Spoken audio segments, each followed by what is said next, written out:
Bismillahirrahmanirrahim. Assalamualaikum warahmatullahi wabarakatuh.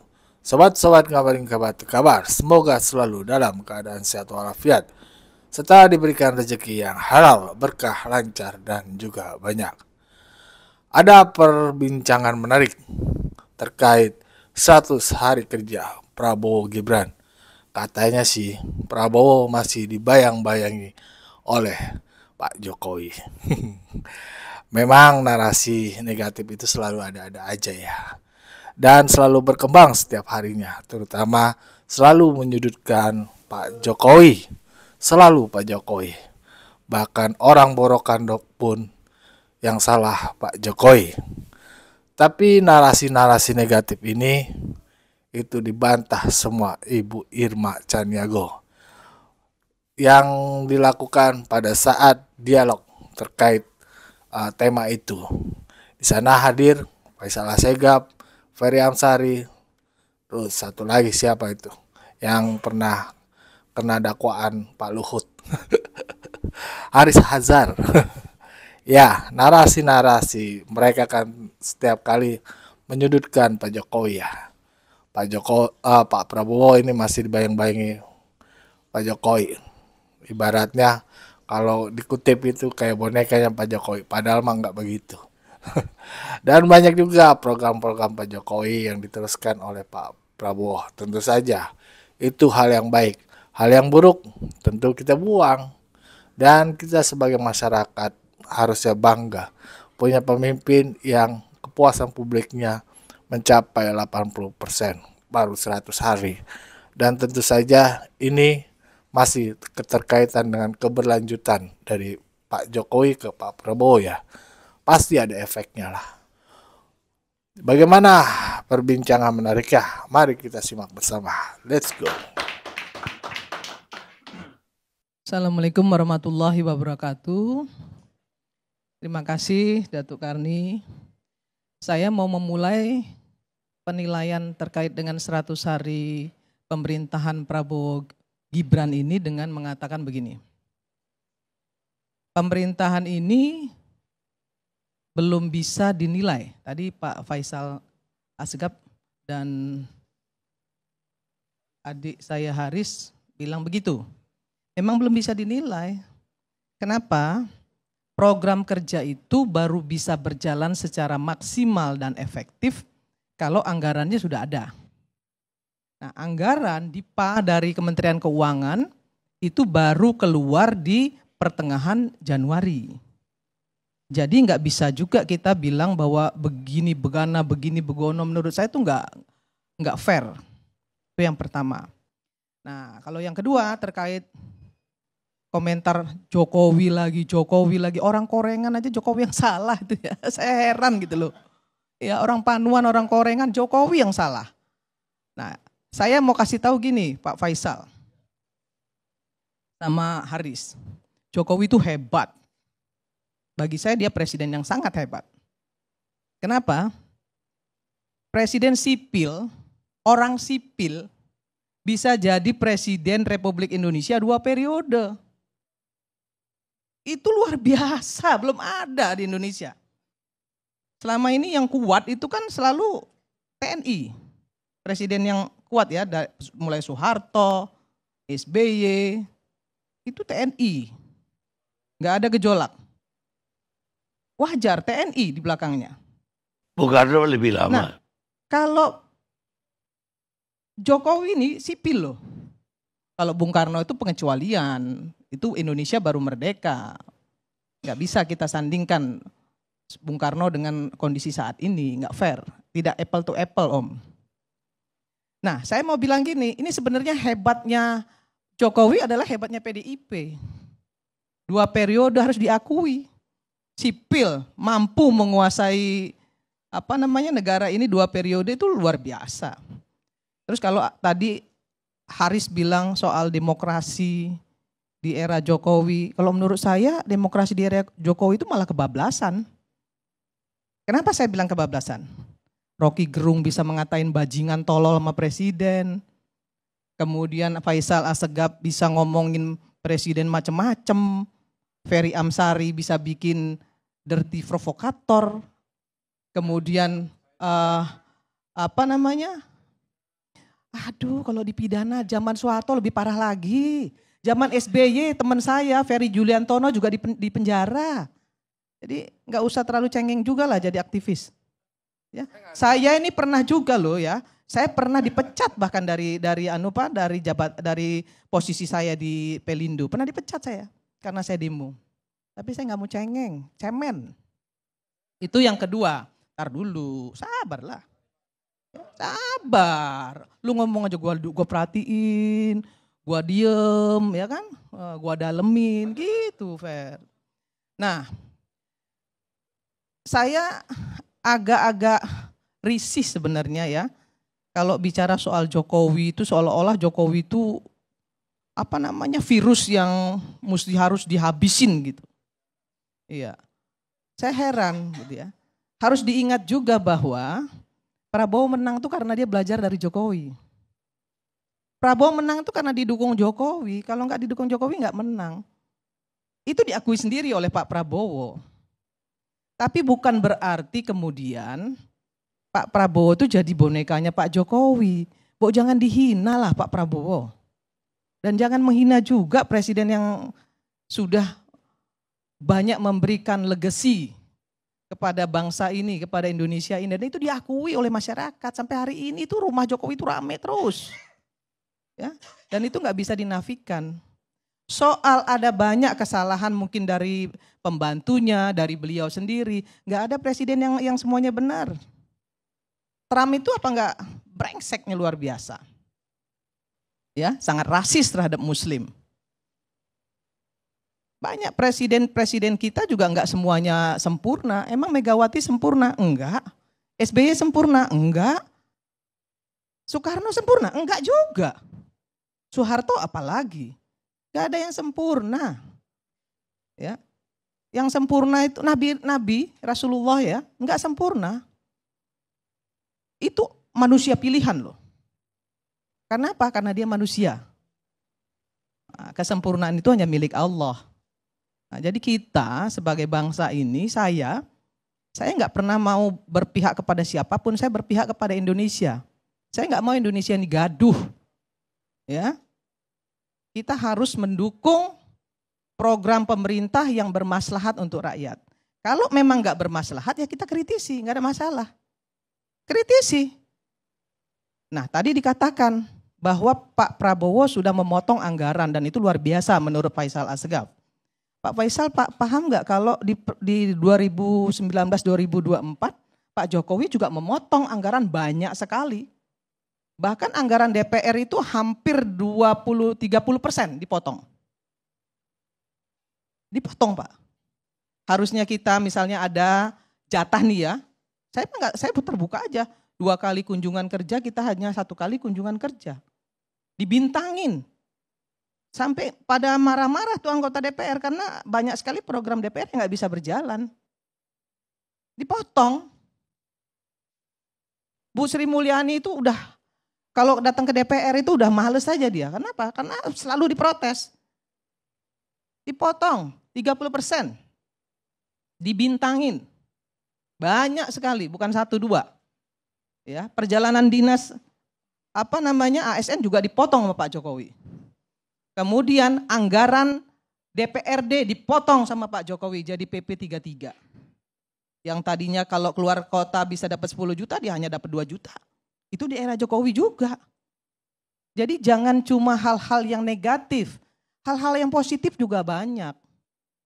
Soal pagar laut, saya setuju dibongkar, tapi kan pagar laut itu sudah ada dari sebelum 2014.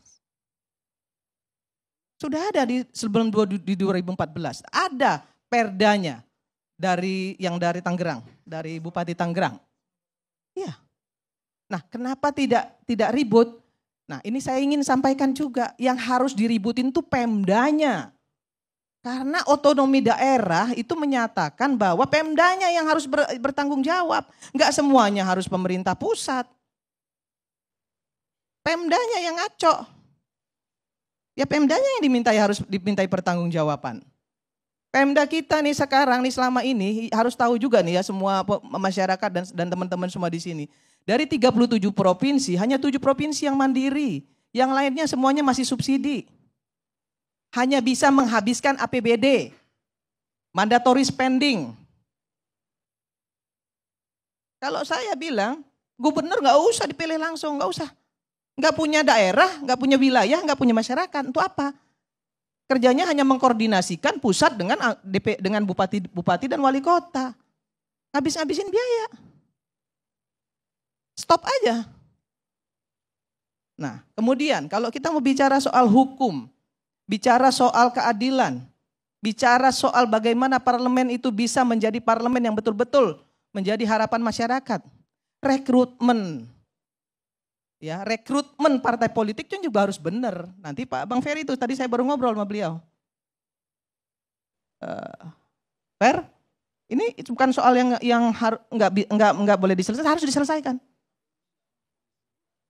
Iya, ini nggak di Komisi 2 sayangnya. Nah, tapi ini harus diselesaikan gitu ya. Karena apa? Karena isi parlemen itu tergantung dari rekrutmen partai politik. Undang-undang siapa yang bikin? Pemerintah dan parlemen. Kalau parlemen isinya orang-orang yang tidak berkualitas, ya undang-undangnya juga nggak akan berkualitas. Itu saya kritisi. Partai politik saya kritisi. Kenapa? Karena rekrutmennya gagal. Banyak teman-teman yang di DPR yang ada juga loh. Kalau mau tahu saya kasih tahu. Yang 1 tahun itu datang cuma 5 kali ada. Tapi tidak ada yang namanya punishment dari partai politiknya. Nah ini yang rusak. Nah ini kan kita juga harus beresin. Terkait dengan 100 hari Prabowo Gibran. Ada 7 poin yang ingin saya sampaikan. Yang pertama.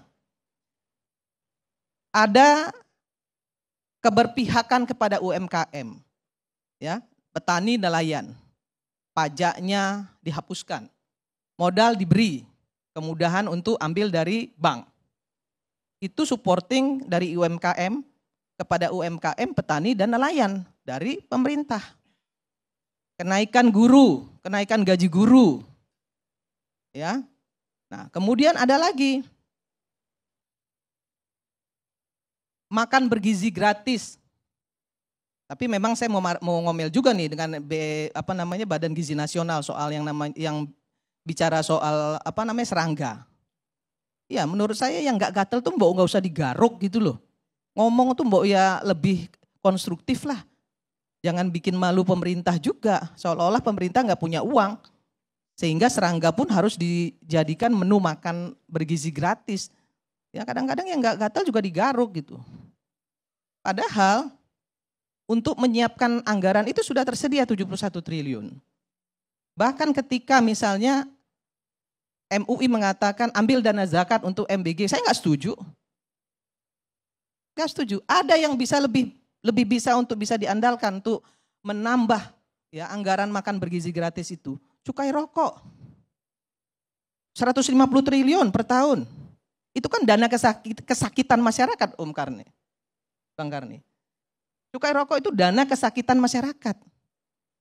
Itu bukan pajak. Itu adalah bagian dari tanggung jawab perusahaan rokok terhadap kesakitan masyarakat akibat merokok. Nah itu bisa dikembalikan lagi dananya untuk kesejahteraan masyarakat. Bisa masuk ke MBG, bisa masuk ke BPJS Kesehatan. Nggak perlu harus ngambil dana zakat, 150 triliun. Kalau perlu naikin lagi cukai rokoknya menjadi lebih tinggi lagi supaya nggak banyak orang merokok. Ya kan kalau 1 bungkus rokok 30.000 atau 40.000, yakin saya turun itu perokok itu. Iya kan? Loh iya kan kalau kita mau bicara kesehatan, hari ini kuratif ya. Untuk bayar kesakitan masyarakat kuratif, itu tinggi sekali BPJS mengeluarkan anggaran. Kenapa? Karena promotif preventifnya nggak jalan. Rokoknya dibiarkan, mau rokok elektrik, mau rokok kretek, rokok semua berjalan. Sampai anak kecil pun bisa beli rokok. Promotif preventifnya nggak jalan. Maka saya bilang dengan Menteri Kesehatan, ya kerjanya yang benar dikit lah. Karena yang begini-begini ini yang bertanggung jawab Kementerian Kesehatan. Promotif preventif nggak jalan sehingga kuratif tinggi. Nah, Pak Prabowo meminta kepada Menteri Kesehatan untuk bisa melakukan promotif preventif, mengurangi kuratif, maka diberikanlah yang namanya kontrol, cek ya, check up gratis untuk masyarakat. Yang berulang tahun didahulukan. Tapi yang nggak berulang tahun pun selama 2 periode Pak Jokowi juga sudah berjalan di BPJS. Ya, setiap orang boleh melakukan cek, ya, cek darah, cek kolesterol, cek tekanan darah, kemudian satu lagi asam urat. Itu sudah gratis oleh pemerintah selama 2 periode. Itu harus tahu loh, seluruh masyarakat dan kita semua harus tahu. Sudah terlalu banyak yang diberikan pemerintah sebenarnya. Nah, hanya saja banyak juga program-program pemerintah itu tidak terkomunikasikan ke publik dengan baik, Noel. Kenapa? Karena juru bicara presiden, juru bicara istana itu tidak melakukan pekerjaannya dengan baik, sehingga masyarakat tidak paham, tidak ngerti apa yang sebenarnya ada fasilitas-fasilitas yang diberikan oleh pemerintah. Ya kan? Bilang bansos, dikira bansos itu hanya bagi-bagi beras, enggak. Sebenarnya namanya Perlinsos, perlindungan sosial yang diberikan pemerintah Jokowi, dilanjutkan oleh Presiden Prabowo. Apa? Subsidi listrik, subsidi BBM, kemudian ada yang namanya jamban sehat, ada yang namanya bedah rumah. Itu semua ada. Ada yang namanya BLK komunitas. Wah, banyak sekali yang diberikan pemerintah sebenarnya kepada rakyat. Mungkin kalian di sini semua nggak tahu itu. Saya tahu karena saya di bawah. Dari komisi saya aja, ya saya mau kasih tahu, yang diberikan pemerintah itu sangat banyak sekali. BLK komunitas, ya, kemudian jalan setapak untuk desa, itu dari Kementerian Tenaga Kerja tuh, tenaga kerja mandiri. Ya, belum lagi pendidikan vokasi untuk anak-anak SMA, ya, yang diberikan Kementerian Tenaga Kerja. Masalahnya, kekurangannya di mana? Kekurangannya ketika BLK komunitas itu dibuat, selesai dibuat, diberikan peralatan, selesai. Pemerintah tidak memberikan lagi supporting untuk bagaimana BLK ini bisa bertahan.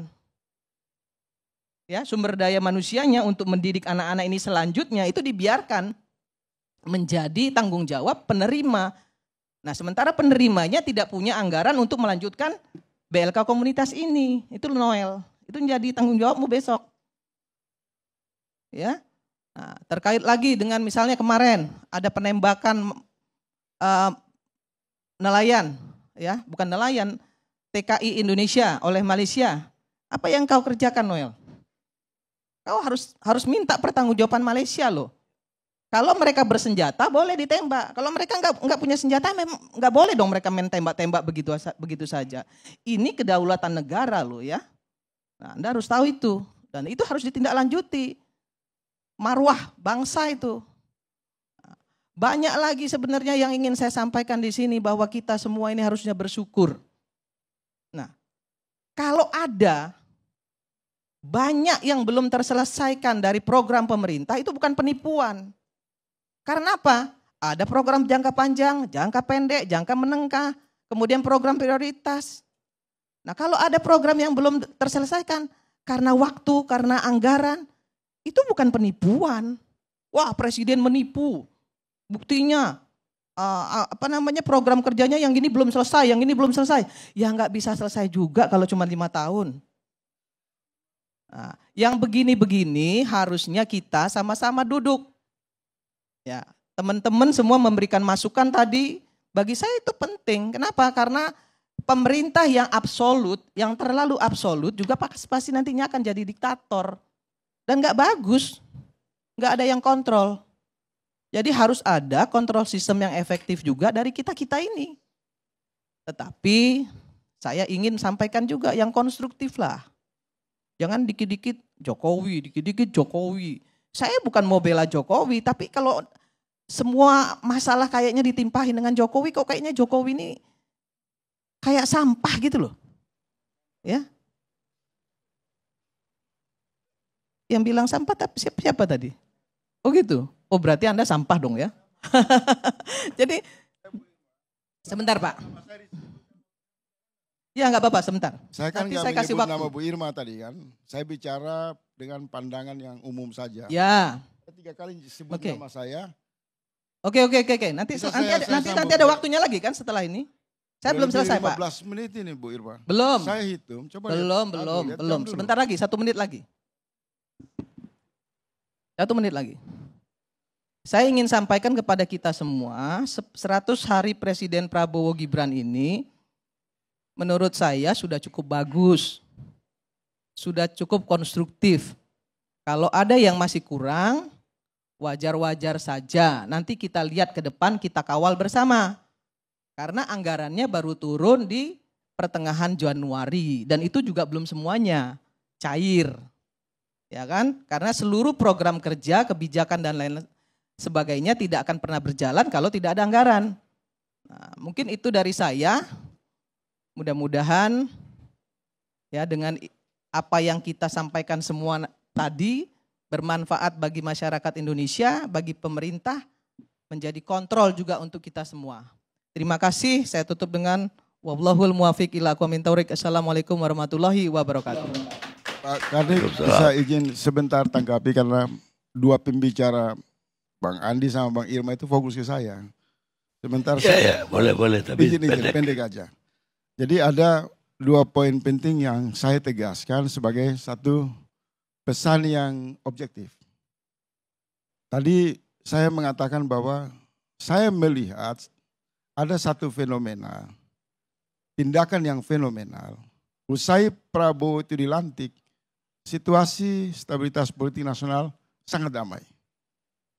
Itu saya buka di data dari peralihan kekuasaan sejak pasca reformasi.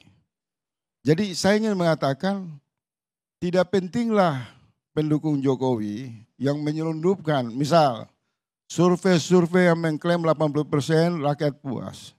Sejak awal dia dinyatakan terpilih, dilantik dan sampai hari ini rakyat sangat senang sama Prabowo. Kalau saya mengatakan Jokowi sampah, jangan tersinggung, itu bahasa yang umum di media sosial. Kenapa sampah?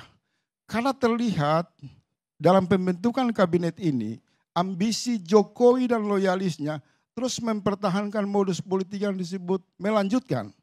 Sebentar Bu Irma, jangan emosi. Tenang.